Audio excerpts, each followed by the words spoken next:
Jason, you were at Oma this weekend to see Kilcoo see off Naomh Conaill. What's the main thing you came away with after that game? Just from speaking to them afterwards, Shane, like no one in the lead up to that gave Kilcoo a chance. Like the bookies, nobody. Like the only journalist that told me they were going to win was Orla Bannon, who covers Ulster football a lot, and she just said to me before the game that there was no way they were going to lose, and that was the same rhetoric coming from the players afterwards. I was speaking to Aidan Brannigan after the game, and he said they all went to mass the night before as a team, and the whole parish went to mass as well and prayed with them, and they just they were walking out of the church and they were just, we're not going to lose tomorrow, and they just seemed to carry that into the game, and they had a belief the whole way through that they just were not going to lose. And of course they've won so many down titles. They lost two Ulster finals. They lost in 2012 against Crossmaglen and 2016 against Slotneil, which is no embarrassment for them at all. But they just went into Healy Park yesterday and said not today against the Glenties team, who were raging odd favourites. Won Donegal after three grueling county finals against Kildare, and I think maybe all that just caught up on them. But Kilcoo were magnificent, and they dealt with everything Naomh Conaill threw at them, especially towards the end. They held on to that 2-point lead, and they were just fabulous up and down the pitch. They worked it very well through the lines, and they kicked it inside as well, which a lot of teams haven't done against Naomh Conaill all year, and it worked a lot of the time. And the two goals they got were fantastic, and Conor Laverty as well, 34, just really ran the show. Like he only got inside this time, wasn't he? Like he was out. He drifted outside early on, but then he stayed in and just caused them so many problems. They just didn't know how to deal with him. His pace and low centre of gravity, and he was involved in about 1-5 or 1-6. He was just brilliant, and there was just no stopping them. And it was really heartwarming moment there at the end when Caelan McAvoy went up to lift the cup with them. I didn't know much about him, but he's had 2 liver transplants since he was a boy. He's only 22, and Connor and Aidan Brannigan got him up to lift the cup with them afterwards. So the players were apparently screaming at each other in the pitch to do it for Caelan in the final minutes when Naomh Conaill were throwing everything at them, and they used that to drive themselves over the line. And they're only the third down club to win it too, which is astounding. What about Mickey Moore and Donnchadh? Like, his record is unbelievable. Like, he even managed Derry while he was a player back in the early 80s, and he's still going and still at the top end. And still going, and still he carries the well wishes of everywhere he's been. He touches people there, and they seem to really take to him. So I saw Mayo people wishing him the best of luck for what he done with Mayo when he was here. So his record is incredible. Like, particularly Ulster club football is absolutely cutthroat, and there are loads of teams who, even from maybe the teams that don't compete as well on the county stage, the likes of Fermanagh and Antrim have produced really strong club teams. Look at Derry Gonley this year. St Gall's went all the way in the All-Ireland there a few years ago. So, to win in that competition is remarkable going, and to do it over and to find success with teams over and over again is testament to what he is like as a manager. Just a word on, and it was strangely priced, that game, I thought, like from bookies wise, because I covered Naomh Conaill in when they beat the Cavan champions Castlerahan there a few weeks ago, and they had won on the Wednesday night, I think, in the replay in Donegal, and they came down to Breffni and won a match there, and sort of overcame huge amounts of fatigue and even emotional fatigue and everything to win that game. But as you mentioned, Kilcoo had been around the block, so I didn't really understand why that was priced up the way it was. It had Naomh Conaill as fairly warm favourites, I think. So big result for them, and the club championship is brilliant at this time of year. Sort of going into unknowns to a certain extent, that makes it really exciting. So it's great, and the fact that it's all condensed, that we don't have to wait 2 months now for the next round. We're getting it in about 4 weeks roughly, so it's great. Jason, 2 goals for Naomh Conaill just before half time, and because Kilcoo have been in the Ulster Championship 7 times in the last 8 years, they haven't got over the line. Was there any sense that they might wobble? So when those 2 goals went in, you certainly did get a sense that they might wobble. It was Charlie McGuinness and Jack McKelvey that got them 2 just in the blink of an eye. They were picking the ball out of the net twice, but Conor Gilligan was telling us after the game that there was no panic in the dressing room. It was as you were. They were so dominant for large spells in that first half, and they just looked so in control against an Naomh Conaill team that were so below par. And Naomh Conaill were very reliant on Kieran Thompson, kicking ball inside and getting scores as well, and he was actually marking Aidan Brannigan. It was a really fantastic tussle, but at the start of the second half, Kilcoo came out strong again, and then when Naomh Conaill came back, I think they got 5 points in a row. I think Thompson got 3 of them, but they were just so calm and composed, especially at the back. They just turned over a lot of ball, and Naomh Conaill were just to a few pot shots. Then they kicked a few wides. Dermot Brick-Malloy came on, didn't have the impact he would have liked. Marty Boyle came on and did well, but again probably didn't have the impact he would have liked. So just at the back I thought they were fantastic in the way they worked it through the lines, and then they kicked it inside just at the right moments to create scores at the other end too. And was it the sort of reaction on the final whistle that you'd expect of a team that's been trying for so long? Yeah, Shane, the emotion you could see was huge. Like it was really great scenes. It kind of reminded me of Gidor last year when they won it as well. You know, the photographs, like the five Brannigan brothers in the field. The young lad I spoke about, Caelan McAvoy, his brother was on the pitch as well, and they seem like such a really close, tight knit community, and just all like.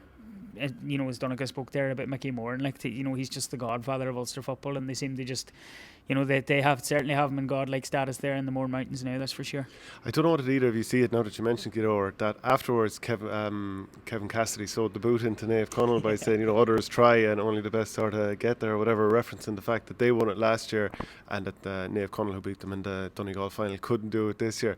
I have to say that tickled a funny bone with me, and I was kind of like, you know, at least he's been honest. He's sewn the boot in and it's harsh, but at least he's been honest. Yeah, that's just Cass for you. That's Donegal club football for you too. There's not much love lost between many of the clubs, I'm afraid. But yeah, like they have a serious rivalry with Naomh Conaill at the minute, and we saw it in those 3 games they played out this year in the county finals, and I'm sure it'll go on again next year. But it's a bit of crack. Like I wouldn't say it went down too well in Glenties now. I got that feeling on social media last night too. But that's just Cass. He wears his heart in his sleeve, and that's just how he rolls. Donnchadh, you were down at the Munster Club final yesterday. Nemo Rangers fairly convincingly beat Clonmel. Why did they beat them so handily, do you think?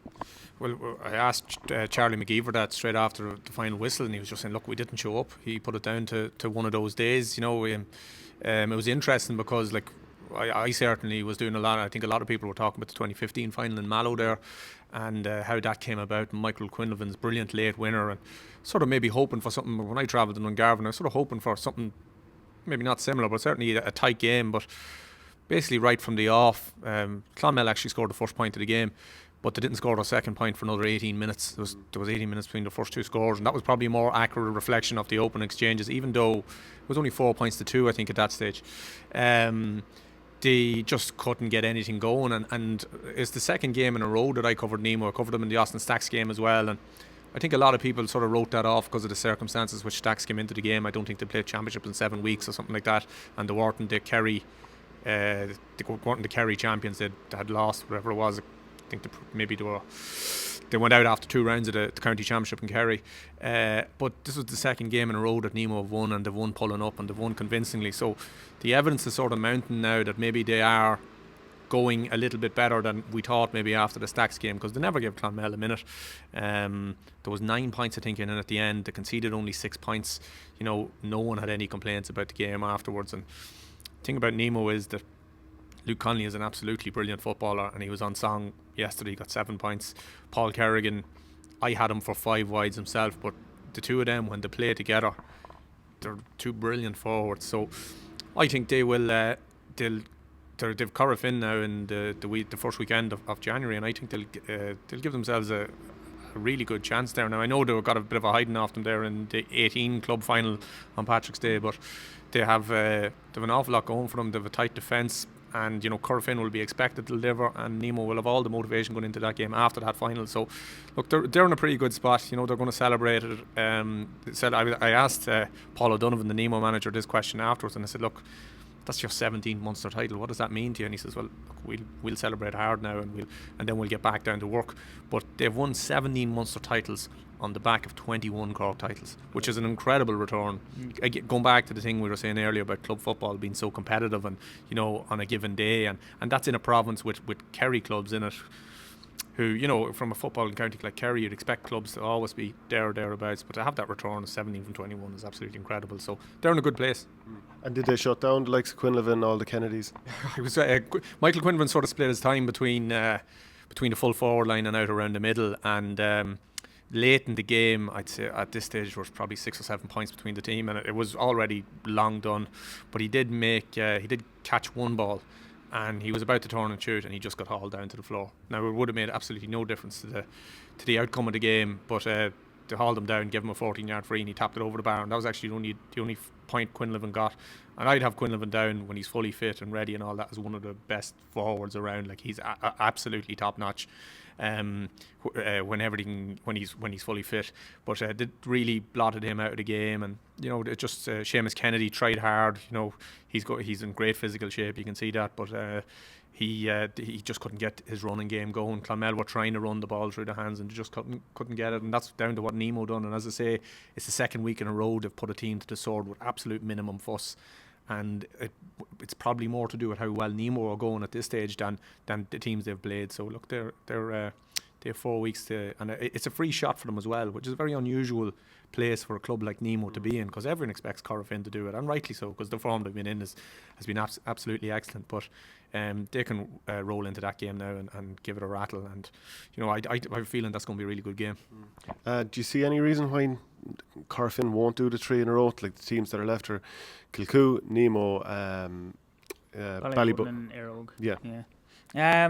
Look, they're definitely hard favourites. There's no doubt in that. They've so much experience, and Kevin O'Brien's filtered so much new talent into the team as well. Like, most of the younger players in that team have never lost a game in the Galway Championship. They've had 1 or 2 scares along the way for sure, but they've always just scraped through it. Look, yeah, they'll definitely be raging hot favourites, but Nemo will be thinking about that trimming that they got here from them last year as well, for sure. And like as Donnchadh said, it's a free shot for them.